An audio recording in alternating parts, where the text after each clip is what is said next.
Hello and welcome back to the finale of Chapter 3. We last left off with Anna being surprised at the main difference between the Sanchez family house and her own house, which was specifically the fact that the house has tubs of water on the roof of the home, and the water gets heated by the sunlight, and so therefore the water inside of the home, when it comes through the taps, are not really hot and they're not cold either, just kind of lukewarm. And this is something that it actually does happen. And we can see here, this is a picture of a little boy who is on top of his family's household tub, just kind of waiting for the government trucks to deliver the water. And so now for the finale of chapter 3.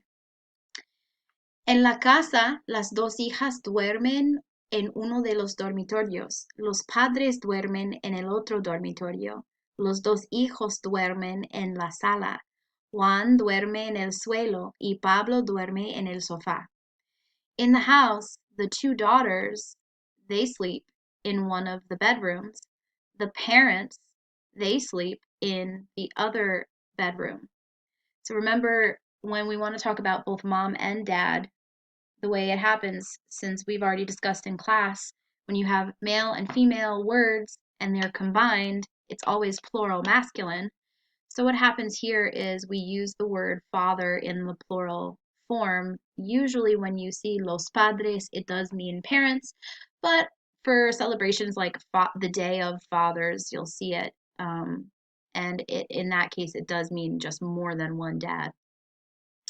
So the parents have their own bedroom, the daughters have their own bedroom. The two sons, they sleep in the living room. Juan sleeps on the floor and Pablo sleeps on the sofa. So Juan hopefully has a mattress of some kind, but they do not really have enough space in their home for everyone to have a nice bedroom. Ana les hace preguntas sobre México. Anna makes questions to them about Mexico. Sometimes we, instead of saying le pregunta or les pregunta, we will also use the phrase hace preguntas, making questions. So here are her questions. ¿Hay clases aquí durante el verano? Are there classes here during the summer? No, solo de septiembre hasta junio. Hay clases 9 meses del año, contesta Susana. No, only from September until June. There are 9 classes. Sorry, there are classes 9 months of the year, answers Susana. ¿Qué estudias en la escuela? Le pregunta Ana a Susana. What do you study in school? Asks Anna to Susana.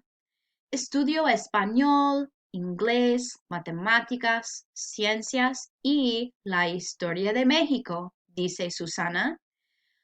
I study Spanish, English, mathematics, science, and the history of Mexico. So obviously, Susana is a native Mexican, so her Spanish class is going to be a lot like your English class, where they're reading literature and having discussions and writing research papers. And I'm sure there is a bit of review of proper grammar in Spanish as well and writing techniques. And then Susanna's English class is probably a lot like our Spanish class, where she's learning the language and learning new vocabulary and reading books that are very basic in English. And then, of course, math and science is something students around the world have to experience. And history, instead of, US history, it makes sense that it would be Mexican history, although I am sure that students also have some courses where they learn about world history and learn about United States history specifically. ¿Cómo se llaman sus amigas? ¿Estudian en su escuela? Les pregunta Ana a las dos. How are called your friends? So what are your friends' names? Do they study? The N on the end of study, estudia, is the subject they. Do they study in your school? Asks Anna to the two of them, to the both girls, Susana and Juana. Mi mejor amiga se llama Paula. Tengo otra amiga que se llama Elena. Las dos estudian en mi escuela. Las dos viven en Tepic, le contesta Susana. Paula tiene 14 años y Elena tiene 15 años. My best friend is called Paula. I have another friend that is called Elena. The two of them, or both, study in my school. Both of them live in Tepic, answers Susana to her. Paula has 14 years and Elena has 15 years. Juana says, Mi mejor amiga se llama Verónica. Estudia en mi escuela. Es muy simpática. My best friend is called Veronica. She studies in my school. She is very nice. Ana, Juana y Susana hablan por 3 horas. Ana comprende poco, pero está contenta de estar en México. A Ana le gusta su familia nueva. Le gusta México. Anna, Juana, and Susanna speak for 3 hours. Anna understands little, but she is happy about being in Mexico.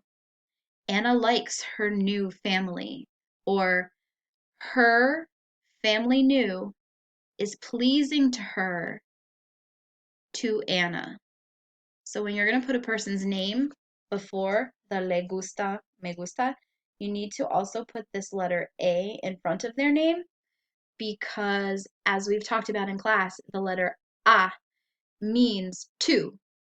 So it's pleasing to this person. And this whole sentence sounds very repetitive. To Anna, to her is pleasing her new family. She likes Mexico.